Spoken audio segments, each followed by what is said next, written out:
Urdu Islamic بیان channel میں خوش آمدید۔ دین کی بات پھیلانا صدقہ جاریہ ہے۔ دین کی بات پھیلانے میں ہماری مدد کیجیے۔ لیٹسٹ ویڈیوز کی اپڈیٹ کے لیے چینل کو لائک، سبسکرائب اور شیئر کریں۔ الحمد لله نحمده ونستعينه ونستغفره ونؤمن به ونتوكل عليه ونعوذ بالله من شرور أنفسنا ومن سيئات أعمالنا من يهده الله فلا مضل له ومن يضلله فلا هادي له وأشهد أن لا إله إلا الله وحده لا شريك له وأشهد أن سيدنا وسندنا ونبينا ومولانا محمدا عبده ورسوله صلى الله تعالى عليه وعلى آله وأصحابه وبارك وسلم تسليما كثيرا أما بعد حضرت حکیم الامہ قدس اللہ تعالی سرہ نے فرمایا کہ حق تعالی نے تکبر کی برائی جا بجا بیان فرمائی ہے۔ فرماتے ہیں ان اللہ لا يحب كل مختال فخور۔ اللہ تبارک و تعالی کسی بھی اترانے والے کو اور فخر کرنے والے کو پسند نہیں فرماتا، اور فرمایا کہ ان اللہ لا يحب المستكبرین۔ اللہ تبارک و تعالی غرور کرنے والوں کو پسند نہیں فرماتا۔ یہ تین صیغے ہیں، یعنی تین الفاظ ہیں جو قرآن کریم نے استعمال فرمائے ہیں، مختال اور فخور اور مستکبرین،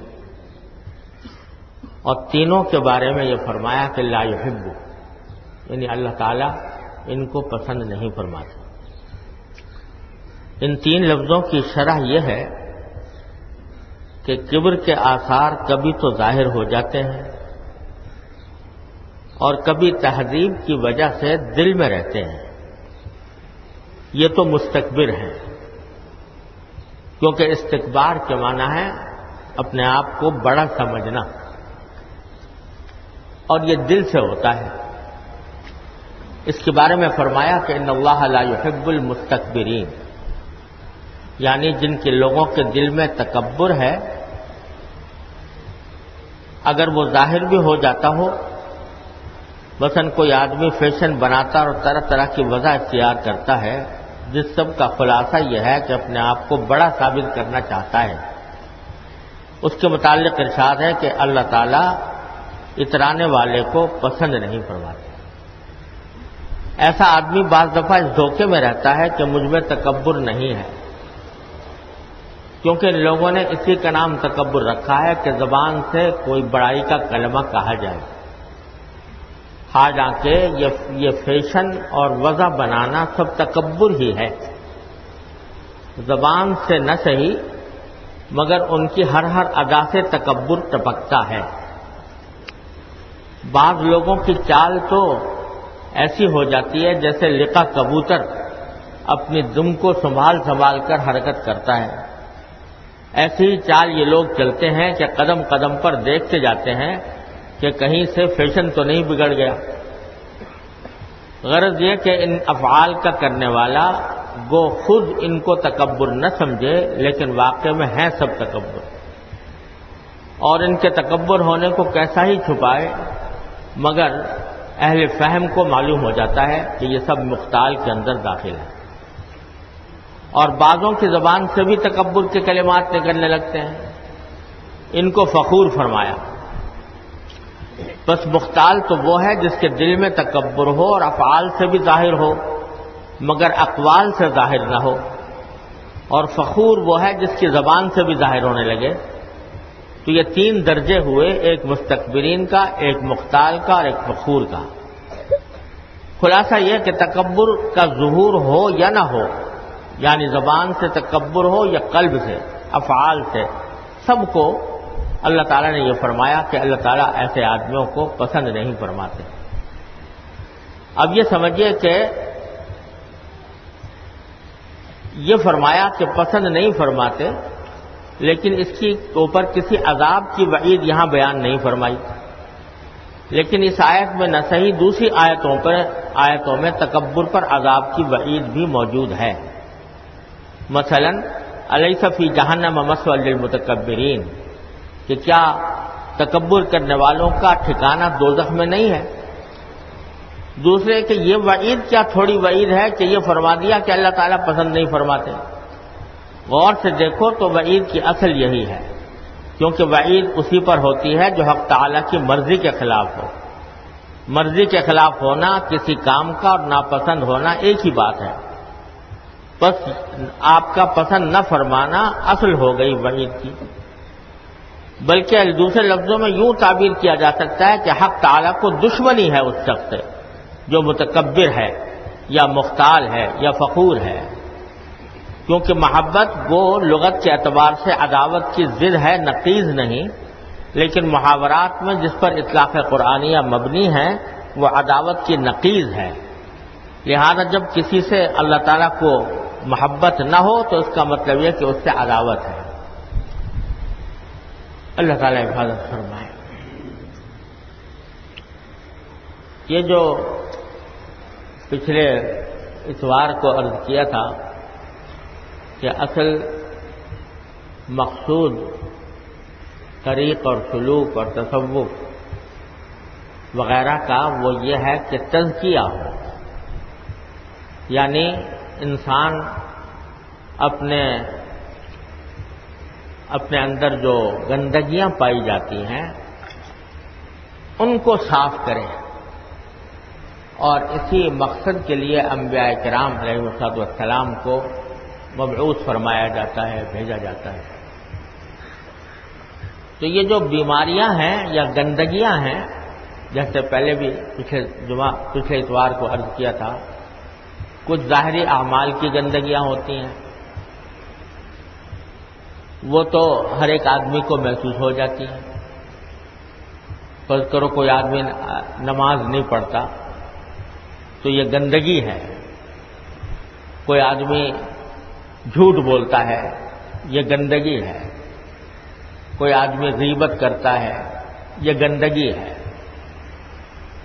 کوئی آدمی دوسرے پر ظلم کرتا ہے یہ گندگی ہے۔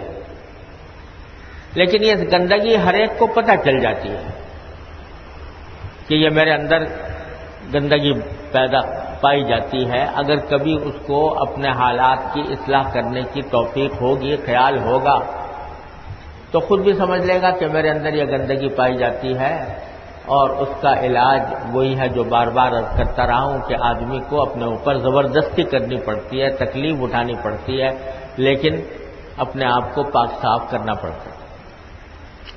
لیکن ایک گندگی ایسی ہے کہ جس کا خود آدمی کو خود اپنے آپ کو بسا اوقات پتہ نہیں چلتا، وہ ہے باطن کی گندگی، باطنی اخلاق کی گندگی۔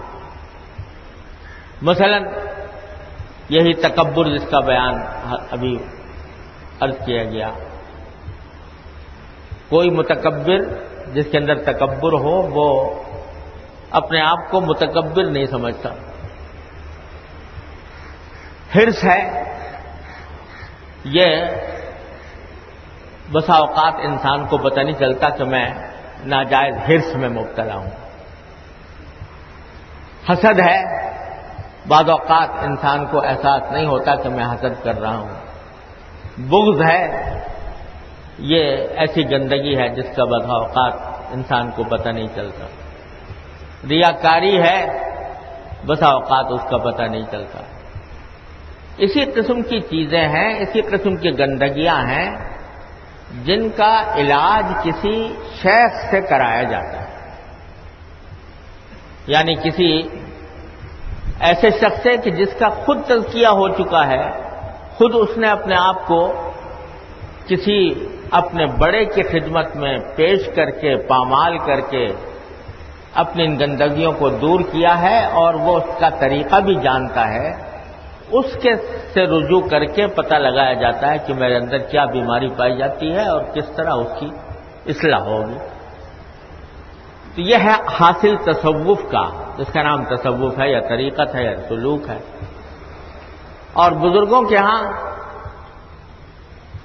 اس کا طریقہ یہ ہوتا تھا کہ ایک مرتبہ ایک بیماری کو لے لیا، اس کو اچھی طرح سمجھا کہ اس کی حقیقت کیا ہے، اور پھر پہلے اس بیماری کا علاج کروایا، یعنی اپنے حالات کا جائزہ لیا، دیکھا کہ کیا میرے اندر یہ آثار پائے جاتے ہیں یا نہیں، یہ علامتیں پائی جاتی ہیں یا نہیں۔ اگر پائی جاتی ہیں تو پھر اپنے شیخ کو اس سے مطلع کیا، بتایا کہ فلاں موقع پر مجھے یہ واقعہ پیش آیا، اس واقعے سے مجھے شبہ ہوتا ہے کہ میرے اندر فلاں بیماری پائی جاتی ہے۔ پھر شیخ اس کو پہچانتا ہے کہ واقعی یہ بیماری ہے یا نہیں ہے، اور پھر اس کا علاج تجویز کرتا ہے۔ اس علاج میں بعض اوقات کچھ وقت لگ جاتا ہے۔ اس وقت کے لگنے کے بعد جب یہ بیماری ایک مرتبہ ٹھیک ہو گئی، اس کا ازالہ ہو گیا، تو اس کے بعد پھر دوسری بیماری لی، اور پھر اس کے بارے میں بھی اسی طرح علاج کروایا۔ ہمارے حضرت حکیم الامت قدس اللہ تعالیٰ سرہ، اللہ تعالیٰ ان کے درجات بلند فرمائے، وہ اللہ تعالیٰ نے ان کو ان روحانی امراض کا بڑا اعلیٰ درجے کا طبیب بنایا تھا۔ تو جن حضرات نے ان سے رجوع فرمایا تو اللہ تعالیٰ کی رحمت سے ان کو اللہ تبارک و تعالیٰ نے ان بیماریوں سے شفا عطا فرمائی، اسی طرح کہ اپنے حالات کو مطلع کرتے رہے اور وہ اس کا علاج بتاتے رہے۔ جب ایک بیماری کا ازالہ درجہ رسوخ ہو گیا، یعنی اس کو ایک طرح سے پکا ہو گیا، تو پھر دوسرا، پھر تیسرا، اس طرح کر کے یہ ایک مرتبہ اس سارے کورس سے گزار دیا۔ اس کے بعد بھی بعض اوقات شیطانی اور نفسانی دائیوں سے اس بیماریاں کی جھلک آتی ہے، لیکن وہ اتنی کمزور پڑ جاتی ہے کہ پھر آدمی بحثیت مجموعی صحت مند کہلاتا ہے۔ تو اس لیے یہ حضرت والا کی جو اس وقت میں نے ملفوظ آپ کے سامنے پڑھا تکبر کے بارے میں، وہ اس لیے کہ ان تمام بیماریوں میں بہت بڑی بیماری، زبردست بیماری، جس کے تحت نہ جانے کتنی اس کے نتیجے میں بیماریاں پیدا ہوتی ہیں، وہ تکبر کی بیماری ہے۔ اور یہ ایسی بیماری ہے کہ آدمی کو بسا اوقات اس کا احساس نہیں ہوتا، سمجھتا نہیں کہ میرے اندر تکبر ہے، لیکن ہوتا ہے۔ تو اس کو ذرا اچھی طرح سمجھنے کی ضرورت ہے اور اپنا جائزہ لیتے رہنے کی ضرورت ہے، اور جہاں محسوس ہو تو پھر اس کا علاج کرنے کی ضرورت ہے۔ یہاں حضرت والا نے یہ فرمایا کہ قرآن کریم نے جگہ جگہ تکبر کے اوپر تکبر کی مذمت بھی فرمائی ہے، اور اس کے اوپر وعید بھی بیان فرمائی ہے کہ اللہ تبارک و تعالیٰ ایسے لوگوں کو پسند نہیں کرتا، اور اس کے 3 درجے یہاں پر بیان فرمائے۔ وہ تینوں جو ہیں وہ ایک دوسرے کے اوپر مرتب ہوتے ہیں عام طور پر۔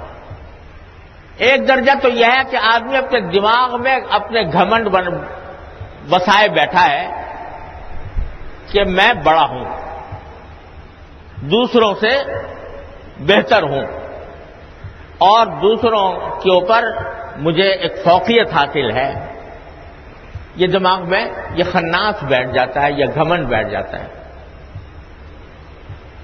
اور اس کے نتیجے میں اپنے آپ اپنا جو کام ہے اس کو تو درست سمجھتا ہے، اپنی جو بات ہے اس کو صحیح سمجھتا ہے، اور اپنے ہر کام کو درست سمجھ کر دوسرے لوگوں کے تحقیر اب اس کے دماغ میں ہوتی ہے، دماغ میں ہوتی ہے کہ یہ سب تو ایسے ہی للو پنجو ہیں، یہ ان کا کچھ اعتبار نہیں، یہ میں ہوں بڑا عقل مند بھی، میں سب سے زیادہ ہوں، اور علم بھی میرے پاس ہے، اور مال و دولت کے اعتبار سے بھی فرض کرو میں بڑا ہوں، وغیرہ وغیرہ۔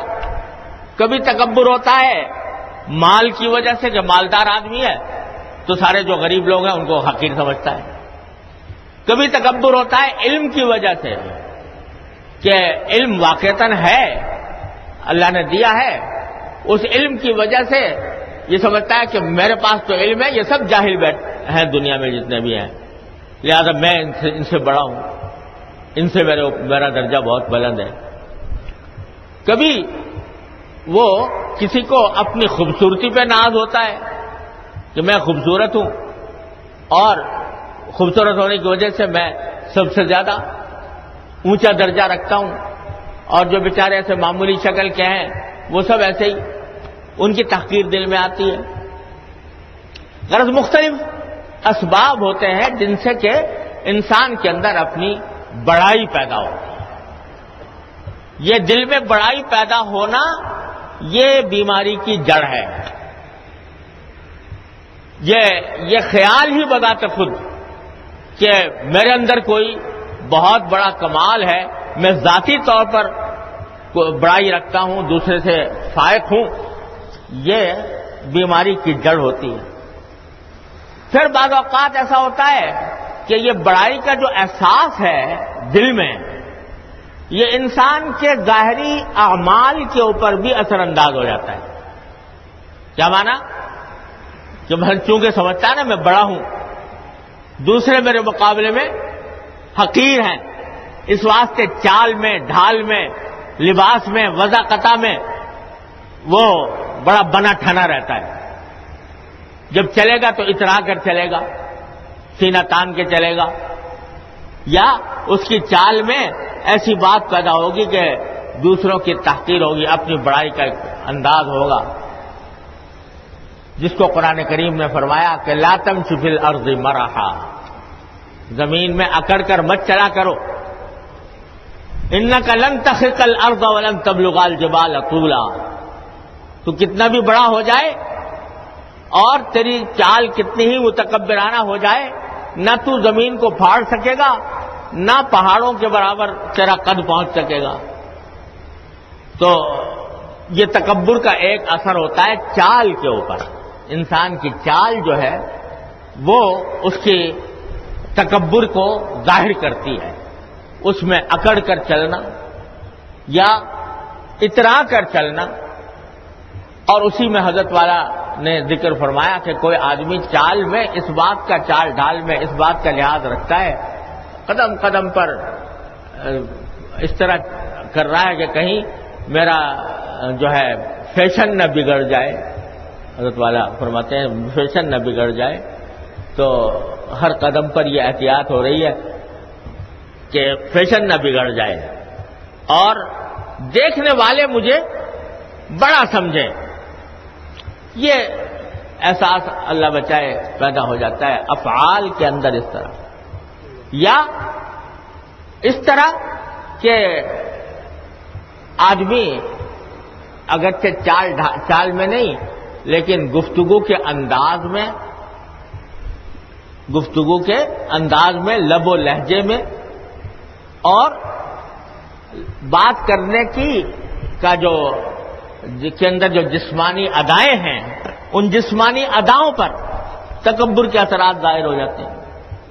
گردن ٹیڑھی کر کے بات کرے گا، اکڑا کر بات کرے گا، سینہ تان کے کرے گا، یہ سب اثرات ہیں جو افعال کے اندر ظاہر ہو رہے ہیں۔ بڑائی کے نتیجے وہ افعال پر ظاہر ہو رہے ہیں، تو اس کو قرآن کریم نے مختال فرمایا ہے۔ یعنی یہ وہ شخص ہے کہ جس کا تکبر اس کی اداؤں میں، اس کے چال ڈھال میں، اس کے افعال میں نظر آنے لگا کہ وہ اترا رہا ہے، اپنی بڑائی پر اترا رہا ہے، چاہے وہ بڑائی علم کی ہو، چاہے وہ بڑائی مال کی ہو یا خوبصورتی کی ہو یا طاقت کی ہو. کوئی آدمی ہے وہ طاقتور ہے تو اپنی طاقتوری کے اوپر ہی ناز ہے اس کو. تو یہ ساری یہ باتیں افعال کے اندر جب ڈھل جائیں، افعال میں منعکس ہو جائیں تو یہ مختال ہے. اور تیسرا درجہ اس کے بعد یہ آتا ہے کہ بعض اوقات اپنی وہ بڑائی اس کے الفاظ میں ظاہر ہو جاتی ہے. الفاظ ایسے بولتا ہے کہ جس سے اس کی بڑائی کا اظہار ہوتا ہے، اور ان الفاظ سے اپنی بڑائی اور دوسرے کی تحقیر، یہ الفاظ ایسے استعمال کرتا ہے. تم جانتے نہیں میں کون ہوں. اب یہ الفاظ جو ہیں یہ ایسے وہ آدمی بولتا ہے کہ جو یہ سمجھ رہا ہے کہ ساری دنیا بیوقوف ہے اور میرے مقام اور مرتبے سے واقف نہیں. تو ایک حضرت نے کئی واقعہ لکھا ہے کہ ایک شخص جو تھا وہ ایک مرتبہ کسی سے کوئی تکرار ہو گئی تو اس میں اس نے کہا، چھوٹتے ہی منہ سے اس کے یہ نکلا کہ تو جانتا نہیں میں کون ہوں، یعنی میرا مرتبہ میرا مقام تو نہیں پہچانتا، میں تو بہت اونچا آدمی ہوں اور تو چھوٹا سا آدمی ہے. تو اس نے جواب میں کہا کہ ہاں میں جانتا ہوں تو کون ہے. اولو کا نطفۃ مضرہ وآخرو کا جیفۃ قذرہ وانت فیما بین ذلک تحمل العذرہ. میں جانتا ہوں تو کون ہے. تیری ابتدا تو ایک گندے نطفے سے ہوئی تھی، گندے پانی سے، اور تیرا انجام جو ہے وہ یہ ہے کہ تو ایسا مردار بننے والا ہے کہ جس کو لوگ اپنے گھر میں رکھنا بھی پسند نہیں کریں گے. اس کے منہ سے اس سے بدبو اٹھنی شروع ہو جائے گی اور گھن کرنے والے لوگ گھن کریں گے. آخری تیرا انجام یہ ہے. اور جو بیچ کا زمانہ ہے پیدائش سے لے کر موت تک، وہ سارا ایسا ہے کہ تو اپنے پورے جسم میں گندگی اٹھائے پھر رہا ہے. یہ کھال ہے جو اللہ تبارک و تعالیٰ نے اس کو اس کے ذریعے پردہ ڈالا ہوا ہے نجاستوں پر. یہ کھال کو ذرا سا چیر کے دیکھو تو اندر گندگی بھری ہوئی، کہیں خون ہے، کہیں پیپ ہے، کہیں پیشاب پخانہ ہے، کہیں کچھ اور ہے. وانت فیما بین ذلک تحمل العذرہ. یہ ہے حقیقت تیری. تو آدمی اپنی زبان سے ایسے الفاظ نکالتا ہے جو بڑائی کے ہوتے ہیں، دوسروں کی تحقیر کے ہوتے ہیں، اور اس کو فرمایا فخور کہ یہ فخور ہے، یعنی اپنی زبان سے اپنی بڑائی کا اظہار کرنے والا ہے. تو چاہے پہلا درجہ ہو کہ دل میں سمجھتا ہے، چاہے دوسرا درجہ ہو کہ اداؤں سے اپنی بڑائی کا اظہار کرتا ہے، چاہے تیسرا درجہ ہو کہ زبان سے بھی اپنی بڑائی کا اظہار کرتا ہے. یہ سارے کے سارے درجات تکبر کے مختلف درجات ہیں. تکبر ان میں بھرا ہوا ہے، اور تکبر ایسی چیز ہے کہ جو ایسی بیماری ہے کہ بے شمار بیماریوں کی جڑ ہے. یہ اس تکبر کی وجہ سے غصہ اس کی وجہ سے ہوتا ہے، غصہ اس کی وجہ سے پیدا ہوتا ہے. اگر آدمی کے اندر تکبر نہ ہو تو بیجا غصہ نہیں آئے گا کبھی. تکبر آتا ہے، وہ غصہ بیجا آتا ہے تو تکبر کی وجہ سے آتا ہے. حسد پیدا ہوتا ہے تو تکبر کی وجہ سے ہوتا ہے کہ میں زیادہ بڑا ہوں اور زیادہ قابل ہوں یا زیادہ فوقیت رکھتا ہوں اور دوسرا مجھ سے آگے نکل گیا، تو اس وجہ سے جلن ہوتی ہے. کیا چاہیے تو یہ تھا کہ میں آگے بڑھتا، وہ آگے بڑھ گیا، تو حسد اس سے پیدا ہوتا ہے، بغض اس سے پیدا ہوتا ہے. اور اللہ بچائے جب تکبر ہوتا ہے تو کوئی آدمی کی اصلاح بھی آسانی سے نہیں ہوتی. یعنی کوئی آدمی اگر فرض کرو ہمدردی سے بھی محبت سے بھی اس کی غلطی پر متنبہ کرے کہ بھئی فلاں وقت میں آپ سے یہ بات غلط ہو گئی تھی، تو تکبر والا آدمی اپنی غلطی نہیں مانتا، چاہے کتنی ہمدردی سے کہی گئی ہو. وہ کہہ گئے تم کون ہوتے ہو میرے معاملات میں دخل دینے والے، اور تمہاری کیا حقیقت ہے کہ میری غلطی پکڑو، میں تو خود ہی اونچے درجے پر پہنچا ہوا ہوں. تو وہ غلطی کو ماننے کے لیے تیار نہیں ہوتا. خود رائی اس سے پیدا ہوتی ہے.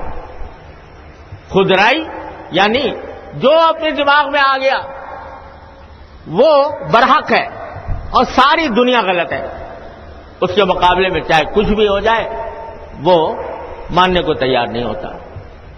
یہ خودرائی بھی تکبر سے پیدا ہوتا ہے. غرض بے شمار بیماریوں کی جڑ ہے تکبر، اور تکبر والے کا انجام یہ ہوتا ہے کہ اللہ بچائے تکبر کی وجہ سے حق بات تک پہنچنا اس کے لیے ناممکن جیسا ہو جاتا ہے. آپ دیکھو قرآن کریم میں حضرات انبیاء کرام علیہ والسلام کے بے شمار بہت سے واقعات بیان ہوئے ہیں. حضرت نوح علیہ السلام آئے، حضرت ابراہیم علیہ السلام آئے، حضرت صالح علیہ السلام، حضرت ہود علیہ السلام، ان کے واقعات قرآن کریم میں بیان فرمائے ہیں. سب جگہ یہ فرمایا کہ جو مخالفین تھے ان کے لیے کیا لفظ ہے؟ قال الملأ الذین استکبروا. وہ بڑے بڑے سردار جو اپنے آپ کو بڑا سمجھتے تھے، انہوں نے جواب میں یہ کہا، یعنی ان کا کہنا یہ تھا کہ یہ کیا تم ہم سے باتیں کرتے ہو، ہمیں ہدایت کا راستہ بتانے کے لیے آئے ہو، ہم تو خود اتنے بڑے ہیں کہ تمہیں ہدایت کا راستہ دکھائیں، تم کہاں سے آ گئے؟ ما نراک اتبعک الا الذین هم اراذلنا بادی الرأی. کہ پیغمبر سے کہہ رہے ہیں کہ ہم تو دیکھتے ہیں کہ تمہارے جو پیروکار ہیں، جو تمہارے پیچھے چل رہے ہیں، وہ تو ہم میں سے رذیل لوگ ہیں، حقیر لوگ ہیں، تو ہم ان کے پیچھے ان کی طرح کیسے ہو جائیں؟ تو کیا وہ منافقین کیا کہہ رہے ہیں؟ انؤمن کما آمن السفہاء، کیا ہم اسی طرح ایمان لے آئے جیسے کہ یہ بیوقوف لوگ ایمان لے کر آئے ہیں؟ تو دوسروں کو بیوقوف سمجھ رہے ہیں، دوسروں کو کمینہ سمجھ رہے ہیں، دوسروں کو کمتر سمجھ رہے ہیں، اپنی بڑائی دل میں ہے. نتیجہ یہ کہ وہ اپنی بڑائی جو ہے وہ حق بات کو تسلیم کرنے پر آمادہ نہیں ہونے دیتی. یہ سب سے بڑی خرابی کبر کی ہے، تکبر کی ہے کہ وہ حق بات تک نہیں پہنچنے دیتا. وہ اور اگر کوئی تکبر نہ ہو، تکبر کی جڑ کٹ گئی ہو، اللہ تعالیٰ اپنی رحمت سے ہم سب کے اندر ایسے ہی پیدا فرما دے، تو پھر کوئی چھوٹا سا آدمی بھی اگر کھڑے ہو کر کہہ دے کہ بھئی آپ کی فلاں بات غلط ہے، تو وہ اس کو ممنون ہو کر اس کا شکریہ ادا کر کے اس کو قبول کرے. حضرت فاروق اعظم رضی اللہ تعالیٰ عنہ امیر المومنین، آدھی دنیا پر حکومت، اور وہ ایسی حکومت کہ دنیا کی سپر طاقتیں، قیصر اور کسریٰ کی طاقتیں ان کا نام سن کر تھرراتی تھیں.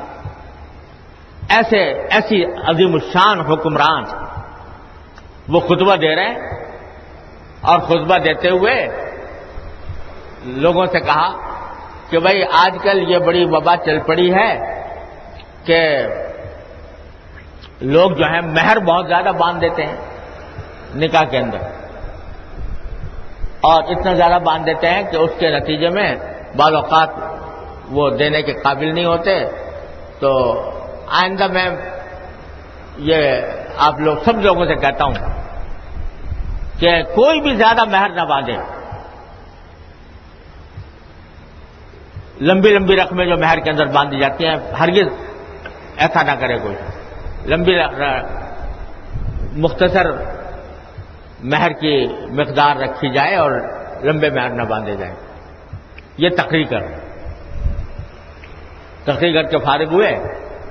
ایک عورت آئی اس نے آ کر کہا کہ اے ابن الخطاب، یہ بتاؤ کہ آپ کی بات مانیں یا قرآن کی بات مانیں؟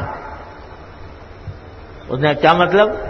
کہا کہ آپ نے ابھی کہا کہ مہر کی زیادہ رقم مقرر نہ کی جائے، تو قرآن تو یہ کہتا ہے کہ آتیتم احداہن قنطارا، قرآن یہ کہتا ہے کہ اگر کسی نے اپنی بیوی کے لیے مہر مقرر کیا تھا مال کا ڈھیر، تو ڈھیر کا لفظ استعمال کیا قرآن نے، جس سے معلوم ہوا کہ زیادہ رقم اگر کوئی شخص ادا کر سکتا ہے تو اس کے لیے زیادہ رقم مقرر کرنے میں کوئی حرج نہیں، مال کا ڈھیر بھی مہر بن سکتا ہے، اور آپ کہتے ہو کہ زیادہ مہر نہیں بنا سکتے۔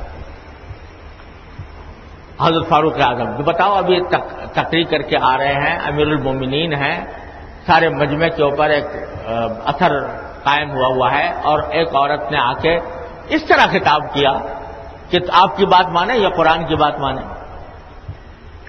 کہا کہ جب یہ اس نے آیت پڑھی اور کہا کہ یہ ڈھیر کہا ہے قرآن کریم نے، لہذا پتہ چلتا ہے کہ عورت کے مہر میں ڈھیر بھی مقرر کیا جا سکتا ہے، تو فوراً حضرت عمر نے کہا ہائے ابن خطاب، ہائے خطاب کے بیٹے، کہ ایسی یہ عورتیں بھی تجھ سے زیادہ علم رکھتی ہیں، تجھے اس طرف خیال نہ گیا کہ قرآن نے یہ لفظ استعمال کیا ہے اور میں نے یہ بات کہہ دی، اور میں تم سے اطمینان دلاتا ہوں کہ اب جو میں نے اعلان کیا تھا اس اعلان کو میں واپس لیتا ہوں۔ اتنا بڑا حکمران اور اتنے بڑے اعلی درجے کا صحابی، یعنی اگر انبیاء کرام کے بعد، صدیق اکبر کے بعد سب سے زیادہ افضل الخلائق، وہ کھڑے، اس کو ایک عورت کھڑے ہو کر یہ ٹوک دیتی ہے اور کہتی ہے کہ وہ کہتے ہیں کہ یہ عورت بھی مجھ سے زیادہ فقہ جانتی ہے، یہ افقہ ہے مجھ سے زیادہ فقہ جانتی ہے۔ تو جب دل میں استکبار نہیں ہوتا اور اپنی بڑائی کا احساس نہیں ہوتا تو چھوٹے سے چھوٹا آدمی بھی آ کر اگر کوئی غلطی پر متنبہ کر دے تو اس کو فوراً تسلیم کر لیتا ہے، اور یہی در حقیقت انسان کی بڑائی اس میں ہے، نہ اس میں کہ آدمی غلطی کے اوپر ڈٹ جائے اور اپنی غلطی کو تسلیم نہ کرے۔ ایک مرتبہ خطبہ دے رہے تھے، تو خطبہ دینے کے بعد کے درمیان ہی یا بعد مجھے صحیح یاد نہیں رہا، ایک آدمی نے کھڑے ہو کر کہا کہ اے امیر المومنین، جب تک آپ سیدھے سیدھے چلو گے تو ہم آپ کی اطاعت کریں گے، اور جب آپ ٹیڑھے ہو گئے، غلط راستے پر پڑ گئے تو اپنی تلوار سے تمہاری اصلاح کر دیں گے۔ اب یہ لفظ کہہ رہے ہیں کس سے؟ امیر المومنین، آدھی دنیا کے حکمران سے، اور جواب میں کیا کہتے ہیں فاروق اعظم؟ جواب میں فرماتے ہیں یا اللہ تیرا شکر ہے کہ میری امت، میرے رعایا میں ایسے لوگ موجود ہیں کہ اگر میں غلطی پر جاؤں تو یہ مجھے تلوار سے ٹھیک کر دیں، میں اللہ آپ کا شکر ادا کرتا ہوں۔ تو جب انسان استکبار سے، تکبر سے، خودرائی سے اپنے آپ کو خالی کر کے تواضع اور فنائیت کے مقام پر پہنچ جاتا ہے تو پھر اس کی خوشبو پھوٹتی ہے دنیا میں، اور اللہ تبارک و تعالیٰ اس کو یہ مقام عطا فرماتا ہے کہ کوئی بھی ادنا آدمی، یہ تو فاروق اعظم رضی اللہ تعالیٰ عنہ کی بات ہے، لوگ کہیں گے بھائی پرانی بات ہے، 1400 سال پرانی، لیکن اب تازہ بات بھی سن لیں۔ میں نے یہ واقعہ اپنے والد ماجد صلی اللہ تعالیٰ سے سے پتہ نہیں کتنی مرتبہ سنا۔ حضرت حکیم الامت مولانا اشرف علی صاحب تھانوی رحمۃ اللہ جن کی یہ بات ابھی میں نے پڑھی آپ کے سامنے، ان کے خادم تھے، بھائی نیاز کے نام سے مشہور تھے، بھائی نیاز کہا کرتے سب لوگ، اور حضرت کے بہت ہی منہ چڑھے قسم کے خادم تھے، یعنی حضرت بھی ان سے محبت کرتے تھے اور وہ بھی حضرت کا بہت خیال رکھتے تھے۔ تو کسی نے حضرت والا سے آ کر یہ شکایت کی کہ یہ جو آپ کے خادم ہیں نیاز صاحب، یہ بعض اوقات لوگوں کو برا بھلا کہہ دیتے ہیں اور ڈانٹ دیتے ہیں، کیونکہ جو بڑے آدمی، بڑے لوگوں کے جو مقرب لوگ ہوتے ہیں نا، وہ سمجھتے ہیں کہ ہم بہت زیادہ مقرب ہیں، لہذا جو آنے جانے والے لوگ ہوتے ہیں ان کے اوپر اپنا روب جماتے ہیں۔ تو حضرت کو کسی نے یہ اطلاع دی کہ انہوں نے کسی کو ڈانٹا یا روب جمایا یا کوئی ایسی بات کی جو مناسب نہیں تھی۔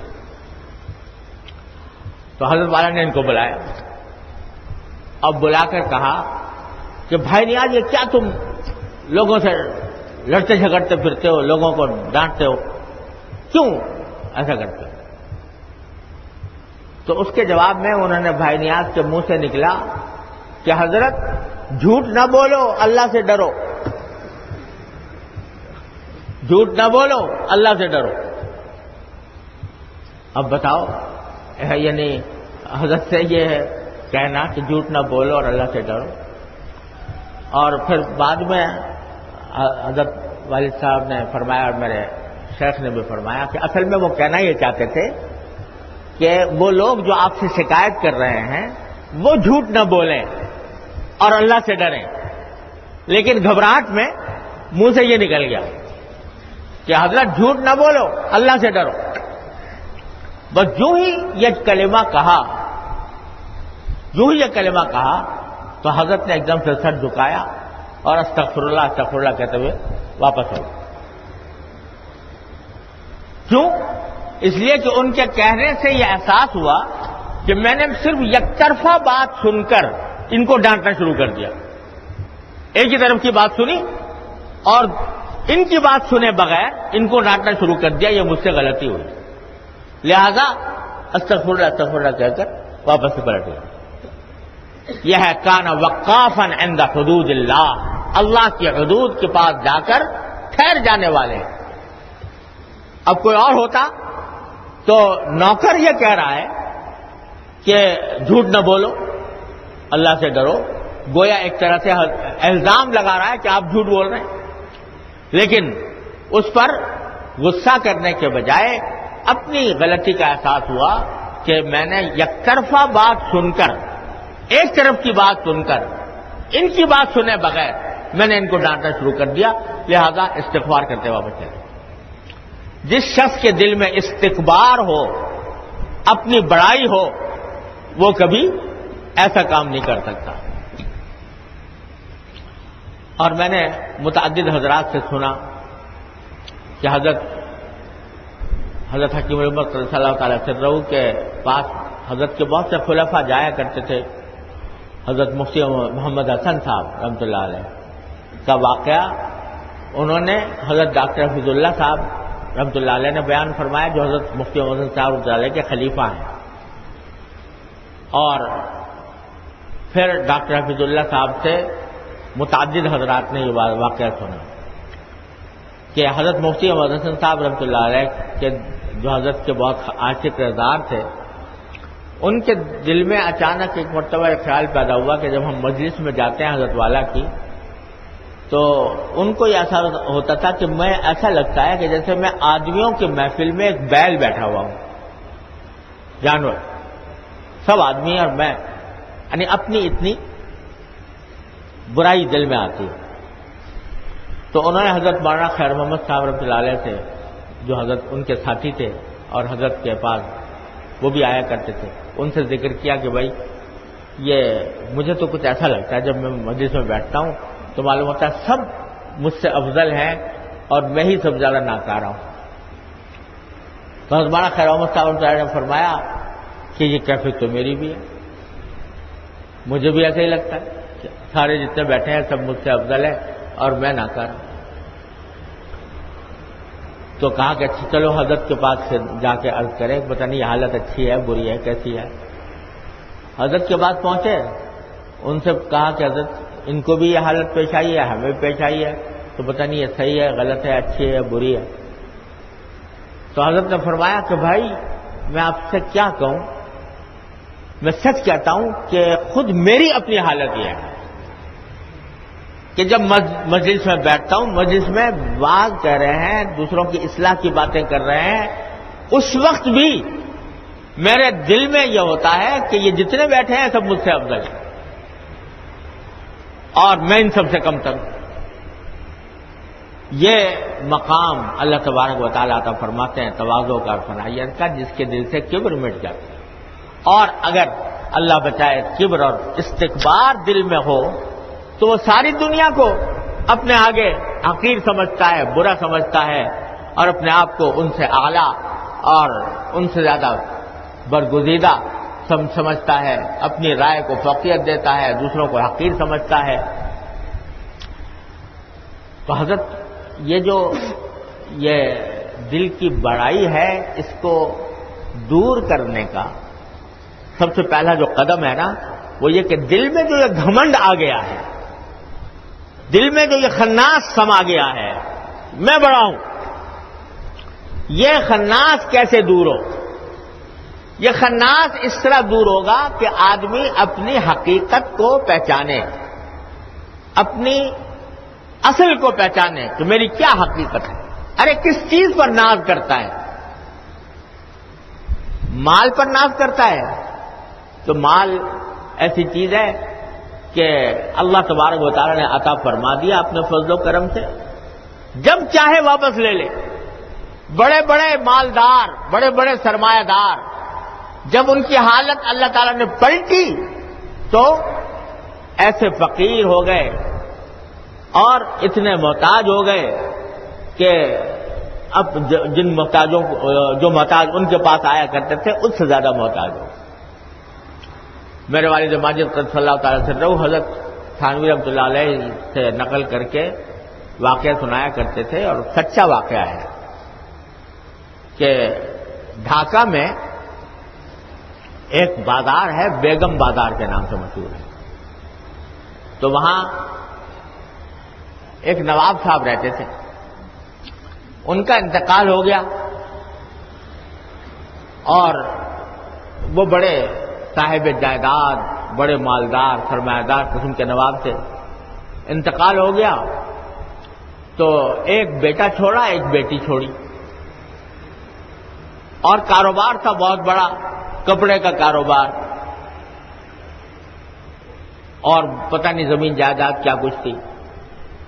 لیکن ہوا یہ کہ جب صاحبزادے جو تھے ان کو کسی وقت وہ ماچس ہوتی ہے نا، اس کی دیا سلائی ماچس سلگانے کے لیے وہ ماچس کو رگڑا تو اس سے جو بو پیدا ہوتی ہے نا، وہ بو پسند آ گئی۔ یہ بڑے مزے کی چیز ہے یہ بو سونگنا۔ تو انہوں نے کیا کیا کہ جو روزانہ معلوم ہوا کہ ماچس کے پیکٹ آ رہے ہیں اور صاحبزادے جو ہیں وہ ماچس جلاتے ہیں، اس کی خوشبو سے لطف اندوز ہوتے ہیں اور پھر پھینک دیتے ہیں، پھر دوسری نکالی، پھر اسی طرح جلائی، خوشبو سونگی، پھینک دی۔ روز پیکٹ ماچسوں کے آ رہے ہیں اور اس طرح وہ جلائے جا رہے ہیں۔ جو صاحبزادی تھی وہ ایک مرتبہ کہیں بازار چلی گئی کپڑا خریدنے کے لیے، تو وہاں وہ جو کپڑا بیچنے والا تھا اس نے کوئی ریشم کا کپڑا تھا، تو یہ آپ نے دیکھا ہوگا جب اس کو پھاڑتے ہیں نا تو ایک ہلکا سا کٹ لگا کر ایک دم سے اس طرح پھاڑتے ہیں، یوں کر کے۔ وہ پھاڑنے سے جو آواز پیدا ہوتی تھی وہ صاحبزادی کو پسند آ گئی کہ یہ بڑے مزے کی چیز ہے۔ تو وہ اب ان کا مشغلہ یہ ہو گیا کہ روز تھان کے تھان آ رہے ہیں کپڑوں کے اور ان کو پھاڑا جا رہا ہے، اور اس کی آواز سن کر صاحبزادی مزے لے رہی ہیں، یہاں تک کہ وہ دولت جو ہے وہ ماچسوں میں اور کپڑوں کے پھاڑنے کی آواز میں ساری کی ساری دولت ختم ہو گئی۔ اور پھر یہ جو صاحبزادے اور صاحبزادی دونوں یہ بھیک کا پیالہ لے کر اس بازار کے اندر بھیک مانگا کرتے تھے، اللہ بچائے۔ تو یہ دولت کا کوئی نشہ ہے، مال کی وجہ سے بڑائی دل میں آ رہی ہے تو یہ مال پتہ نہیں کس وقت جواب دے جائے، کس وقت پیٹھ پھیر جائے، اس پر ناز ہے۔ یہ اللہ تبارک و تعالیٰ کی عطا ہے، جب چاہے سلب فرما لے۔ کس پر ناز کرتے ہو؟ تو نہ مال اس قابل ہے کہ آدمی اس کے اوپر بھروسہ کر کے اپنے بڑائی دوسروں پر جتائے، اور اگر اپنی طاقت پر، صحت پر ناز ہے کہ میں بڑا طاقتور ہوں اور بڑا قوی ہیکل ہوں یا بڑا حسن و جمال رکھتا ہوں، تو اس حسن و جمال کا حال یہ ہے کہ ذرا سا بیماری آ جائے اللہ تبارک و تعالیٰ کی طرف سے تو ساری طاقت، ساری قوت دھری رہ جائے۔ ہمارے ایک عزیز تھے، وہ اتنے قوی تھے، اتنے طاقتور تھے کہ یہ بات مشہور تھی ان کی کہ برف کی جو سل ہوتی ہے اس کو مکہ مار کر توڑ دیتے تھے۔ مکہ مارا اور سل کے 2 ٹکڑے ہو گئے۔ یہ خود ہمارے عزیزوں میں تھے، اللہ تعالیٰ مغفرت فرمائے، ان کے درجات بلند فرمائے۔ اتنے طاقتور آدمی تھے۔ تربوز لاتے تھے تو کبھی تربوز چھری سے نہیں کاٹا، ایسے ہاتھ مارا اور 2 ٹکڑے کر دیے، اتنی طاقت۔ تو ابھی آخر زمانے میں جب بیمار ہوئے تو میں ان کی عیادت کے لیے گیا، بستر پر لیٹے ہوئے تھے، تو ہاتھ مشکل سے مسافے کے لیے آگے بڑھایا اور پھر مجھ سے خود فرمایا کہ تقی، یہ وہی شخص ہے کہ جو ان ہاتھوں سے برف کی سل توڑ دیا کرتا تھا، اب مسافہ کرنے کے لیے ہاتھ بڑھانا چاہتا ہوں تو ہاتھ بڑھاتے ہوئے بڑھانا مشکل لگتا ہے۔ اس طاقت پر ناز کرے، اس قوت پر آدمی فخر کرے۔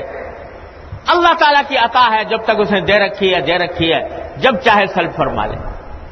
علم پر ناز کرتے ہو کہ علم میرا بہت بڑا ہے، میں بڑا عالم ہوں، علامہ ہوں، اس پر ناز ہے، اس پر فخر ہے۔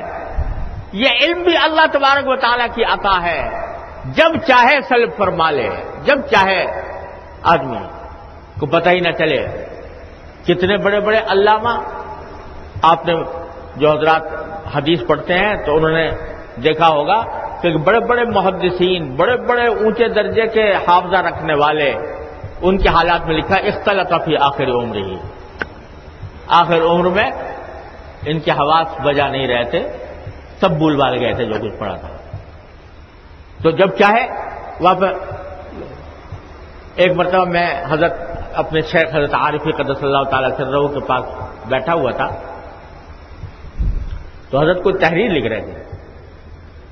تحریر لکھتے لکھتے ایک جگہ پہنچ کر حضرت رکے اور فرمایا کہ بھائی، کچھ ہنسنے لگے اور فرمایا کہ دیکھو انسان کا حال یہ ہے کہ میں ابھی دستخط کرنا چاہ رہا تھا، اپنے تحریر کے آخر میں دستخط کرنا چاہ رہا تھا، لیکن دستخط ہی بھول گیا، یاد آ رہا کہ میں دستخط کس طرح کیا کرتا تھا۔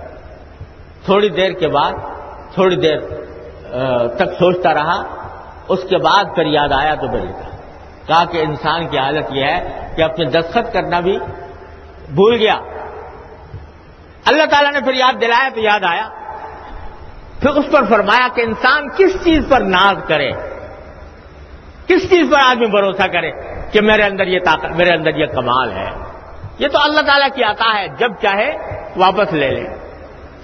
تو علم پر ناز کرے آدمی، علم جو ہے وہ بھی محض اللہ جل جلالہ کی عطا ہی عطا ہے۔ حضرت حکیم الامت مولانا تھانوی رحمۃ اللہ علیہ خود اپنا واقعہ بیان فرماتے ہیں، جن کے مواعظ تقریباً 700 کے قریب مواعظ تو چھپے ہوئے ہیں، اور دنیا کا کوئی موضوع ایسا نہیں ہے دین دنیا کا جس پر حضرت کا وعظ نہ ہو۔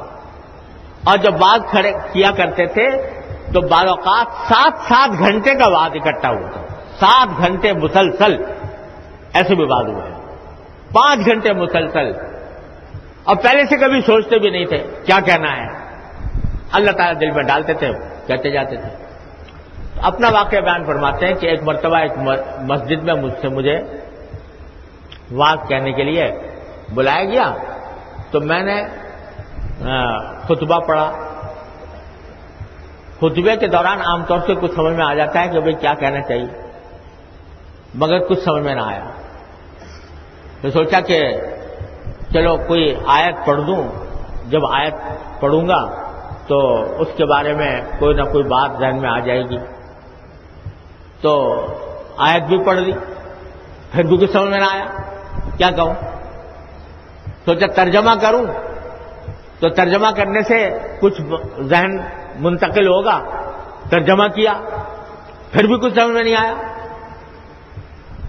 پھر کہا دوبارہ ترجمہ کیا، دوبارہ ترجمہ کیا اسی آیت کا دوسرے انداز سے، پھر بھی کچھ سمجھ میں نہیں آیا۔ پھر سوچا کہ اتنے سارے بات پہلے کہہ رکھے ہیں تو کوئی ان میں سے یاد آ جائے تو ان میں سے کوئی بات کہنا شروع کروں۔ تو اللہ کا کرنا ایسا ہوا کہ پچھلے جو بات کہے ہوئے تھے ان میں سے بھی کوئی بات سمجھ میں نہ آئی، کچھ سمجھ میں نہیں آیا۔ آخرکار اسی آیت کا 2-3 مرتبہ ترجمہ کرا کے پھر میں نے صاف اعلان کر دیا کہ بھائی آج تو کچھ سمجھ میں آ نہیں رہا۔ یہ ترجمہ بھی کر دیا آیت کا اور آیت بھی پڑھ دی، لیکن سمجھ میں کچھ نہیں آ رہا، یہ اللہ تبارک و تعالیٰ کی طرف سے ہوتا ہے۔ تو یہ دکھانا اللہ تعالیٰ کو منظور ہے کہ تمہارے اندر کچھ نہیں رکھا، جو کچھ ہے ہماری عطا ہے۔ جب ہم چاہتے ہیں تو اچھی بات منہ سے نکلوا دیتے ہیں، لوگوں کو فائدہ بھی پہنچ جاتا ہے۔ جب ہم نہیں چاہتے تو تمہارا ذہن اسی طرح بالکل سپاٹ ہو جاتا ہے، کوئی بات سمجھ میں نہیں آتی۔ تو کیا آدمی ناز کرے؟ اپنی خطابت پر ناز کرے، اپنے واز پر ناز کرے، اپنے علم پر کرے، اپنی ذہانت پر کرے، حافظے پر کرے، کس چیز پر ناز کرے؟ جب چاہے اللہ تبارک و تعالیٰ واپس لے لیں۔ اللہ تعالیٰ جب چاہتے ہیں سینہ کھول دیتے ہیں، مضامین کی آمد ہو جاتی ہے اور اس سے خود بھی فائدہ پہنچ جاتا ہے، دوسرے سننے والوں کو بھی فائدہ پہنچ جاتا ہے۔ جب نہیں چاہتے، اللہ تعالیٰ نہیں چاہتے تو بس بند ہو گیا دروازہ۔ تو جو کچھ ہے اللہ جل جلالہ کی عطا ہے۔ ایک مرتبہ یہ بات دل میں بیٹھ جائے کہ اگر میرے پاس مال ہے تو اللہ تعالیٰ کی عطا ہے، اگر میرے پاس کوئی قوت طاقت ہے تو اللہ تعالیٰ کی عطا ہے، صحت ہے تو اللہ تعالیٰ کی عطا ہے، اور علم ہے تو اللہ تعالیٰ کی عطا ہے۔ اگر میں کوئی 2 لفظ بول دیتا ہوں لوگوں کے سامنے، اللہ تعالیٰ کی عطا ہے۔ اگر 2 لفظ لکھ دیتا ہوں تو اللہ تعالیٰ کی عطا ہے۔ میں اپنا تجربہ بھی آپ کو بتاتا ہوں۔ اللہ تعالیٰ کے فضل و کرم سے ہزاروں صفحات قلم سے نکلے، اور اللہ تعالیٰ کا فضل و کرم ہے کہ اللہ تعالیٰ دل میں ڈال دیتے ہیں، کچھ مضمون لکھنے کی عادت سی ہو گئی۔ لیکن ایسا ہوتا ہے کہ بعض اوقات ذہن اس طرح چلتا ہے کہ 5 منٹ کے اندر کئی صفحے لکھ دیے اور قلم برداشتہ لکھ دیے اور اچھے خاصے لکھ دیے۔ اور بعض اوقات یہ ہوتا ہے، اور یہ بکثرت ہوتا ہے، کہ آدھے گھنٹے سے قلم ہاتھ میں لیے بیٹھا ہوں، مضمون بھی ذہن میں آ رہا ہے کہ کیا لکھوں، لیکن قلم چلتا نہیں۔ کیا الفاظ، ایک لفظ لکھا مٹا دیا، لفظ دوسرا لکھا مٹا دیا، تیسرا لکھا مٹا دیا۔ تو یہ اللہ تبارک و تعالیٰ دکھاتے رہتے ہیں کہ تمہارا کوئی کمال نہیں، تمہارا ذاتی کمال کوئی نہیں، جو کچھ ہے ہماری عطا ہے۔ اور اگر ہم کچھ لکھوا دیتے ہیں تو ہماری عطا ہے، کچھ کہلوا دیتے ہیں تو ہماری عطا ہے، کچھ اگر تمہارے 2 حرف جان گئے ہو تو ہماری عطا ہے۔ جب چاہیں ہم اس کو سلب فرما لیں۔ یہ ایک مرتبہ دل میں بیٹھ جائے، اللہ تعالیٰ ہمارے دلوں میں بٹھا دے کہ ہمارا اپنا کمال کوئی نہیں، کوئی کمال نہیں، جو کچھ ہے اللہ تبارک و تعالیٰ کی عطا ہے۔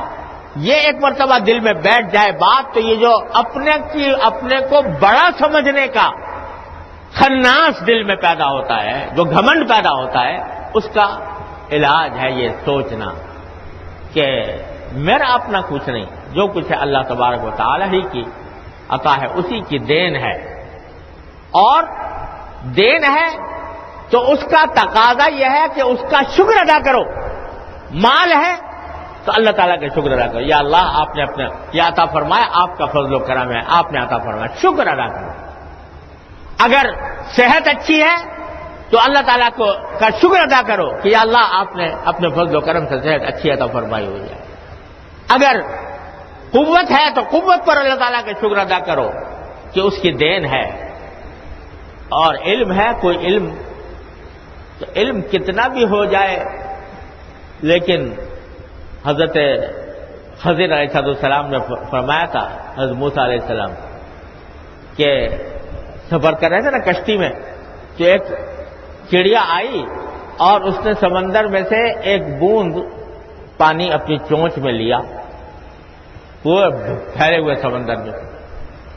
تو انہوں نے فرمایا کہ دیکھو یہ چڑیا نے چونچ میں جو قطرہ لیا ہے اس کی کیا نسبت ہے پورے سمندر سے.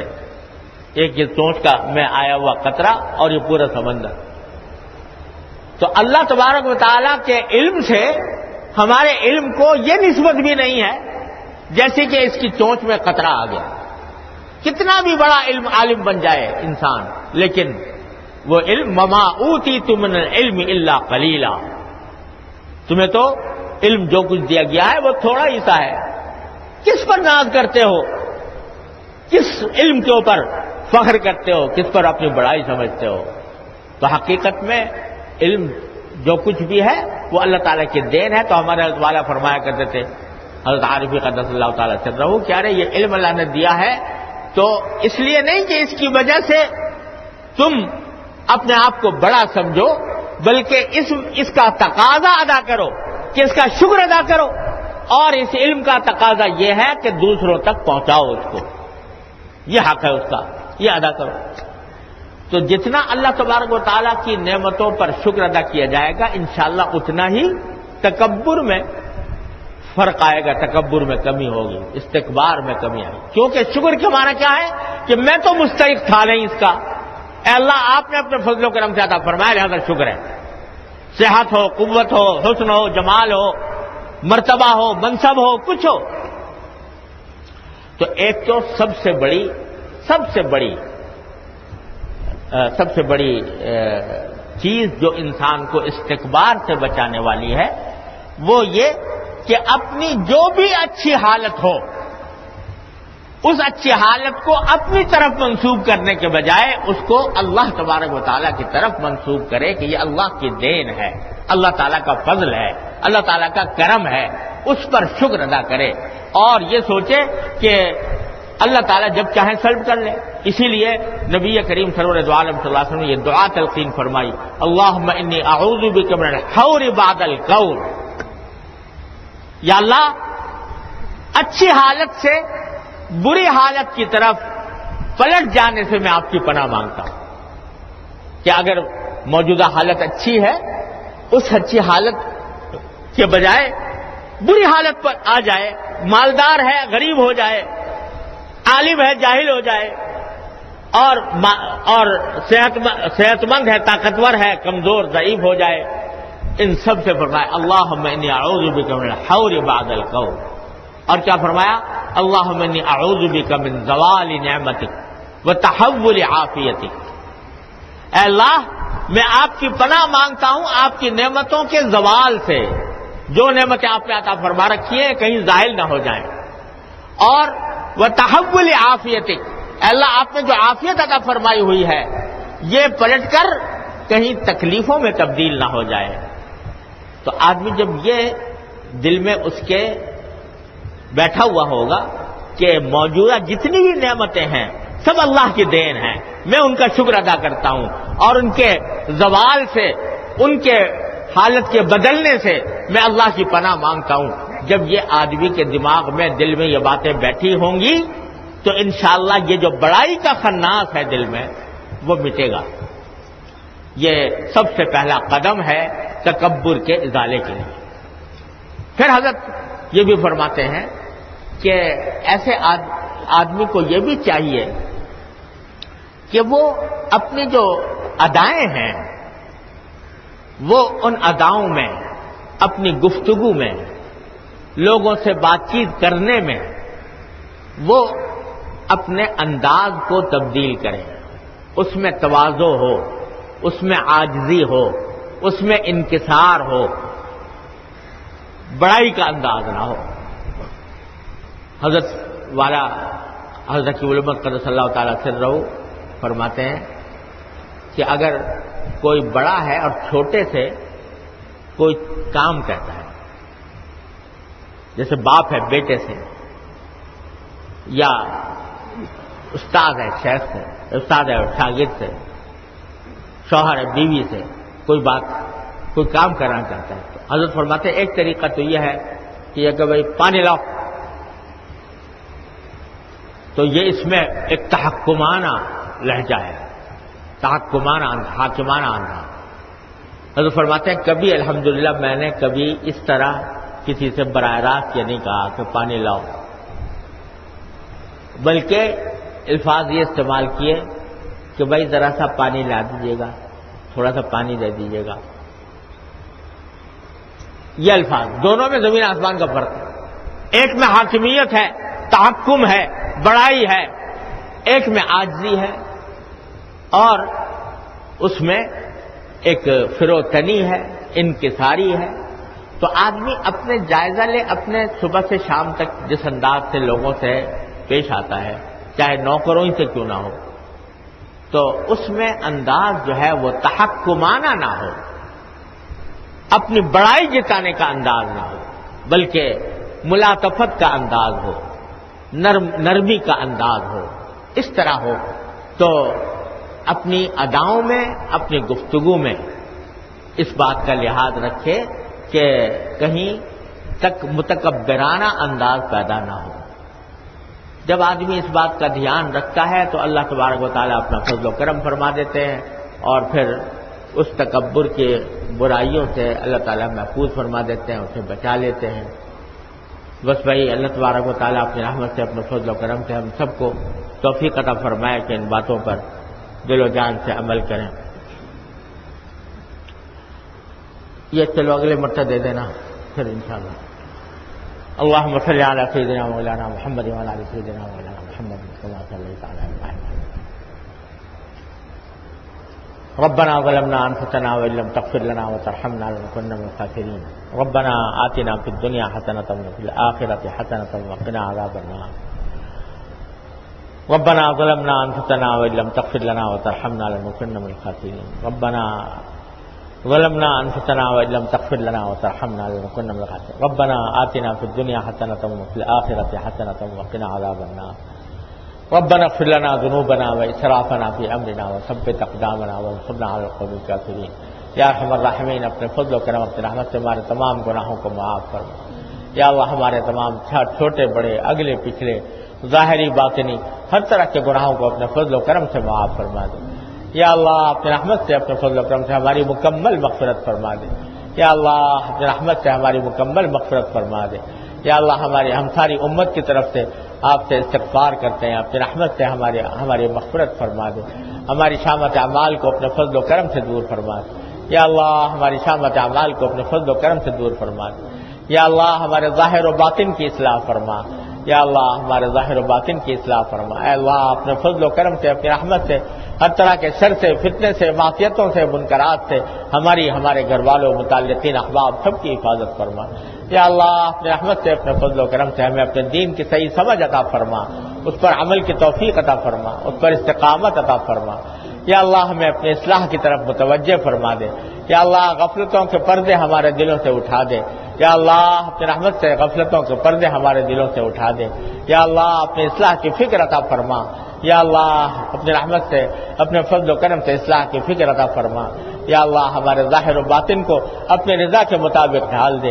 اے اللہ اپنے رحمت سے ہر طرح کی معصیتوں سے، ظاہری باطنی معصیتوں سے ہماری حفاظت فرما، ہمارے گھر والوں کی، متعلقین کی، احباب کی حفاظت فرما۔